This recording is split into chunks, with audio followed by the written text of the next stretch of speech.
Philippe Brassard, bonjour.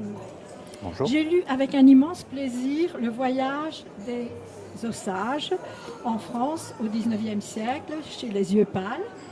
Et je peux dire que votre livre a suscité chez moi deux points importants. Un intérêt que je qualifierais d'anthropologique, ethnologique, et qui est soutenu par votre récit. Et le deuxième, peut-être le plus important pour moi, c'est l'empathie qu'a suscité cette odyssée des Osages, de cette tribu Osage, dont 6 représentants sont venus donc en France au XIXe siècle dans le but de rencontrer le roi de France. Cette odyssée incroyable nous pose le problème du regard que nous avons sur une culture qui nous est complètement étrangère, aussi bien d'un point de vue linguistique que d'un point de vue historique.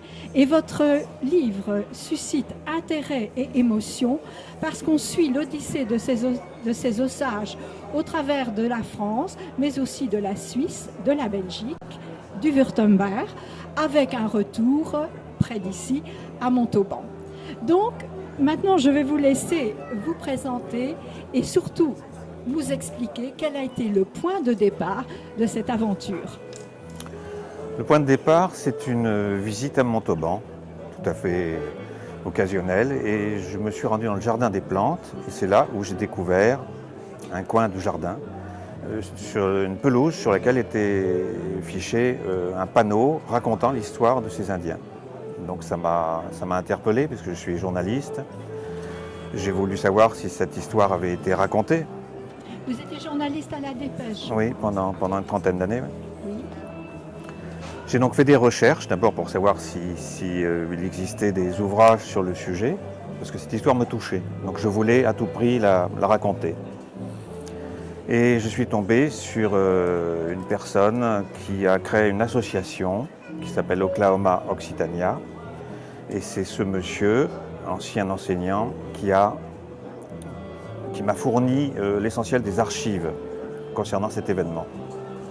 Et quelle est la nature de ces archives que vous avez découvertes? Essentiellement des extraits des gazettes de l'époque qui avaient relaté l'événement, en des termes d'ailleurs plutôt désobligeants. Visiblement, ces Indiens n'étaient pas perçus comme des hôtes désirables. On va revenir au regard que porte la société de l'époque sur ces Osages. Elle est un peu semblable à celle qu'on a pu porter sur la Vénus autantote. C'est-à-dire au début un intérêt que je qualifierais de presque zoologique. C'est affreux à dire, mais c'est à peu près ça.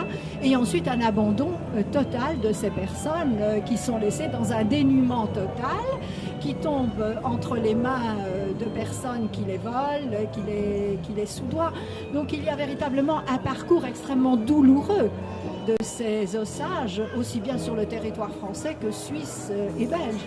Mais en même temps, ces Indiens ont été accueillis, on est en 1827, ils débarquent au Havre, ils ont été accueillis un peu comme des stars. Il y avait 40 000 personnes au Havre pour les attendre. On est en pleine période de romantisme. Chateaubriand qui a écrit Atala, voilà, une histoire d'Indien.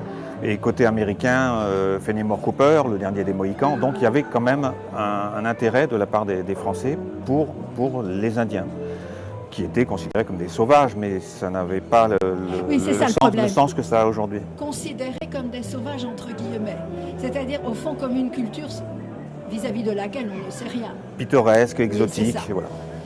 Alors, cet intérêt pour les Amérindiens, c'est vrai qu'actuellement, il revient. Madame Feltès à Paris 3, d'ailleurs dans la suite de votre livre, vient de faire paraître en mars dernier une histoire des Osages, ces enfants du milieu de la rivière. Donc, est-ce que vous pensez que, au-delà du récit romancé que vous en faites, et on va revenir sur le style, va susciter aussi un intérêt auprès je dirais des personnes, entre guillemets, de la région de Montauban vis-à-vis de cette aventure? Ce qui est intéressant, c'est que ces Indiens, les descendants des héros de ce roman reviennent. Depuis une vingtaine d'années, ils reviennent en France. Régulièrement. C'est comme une sorte de pèlerinage. Ils reviennent sur les traces de leurs ancêtres à Montauban. Vous m'avez dit qu'ils sont actuellement en Oklahoma. Ils sont en Oklahoma pour la plupart. Oui, dans le comté Osage. Et il y a des liens étroits entre l'Oklahoma et la ville de Montauban.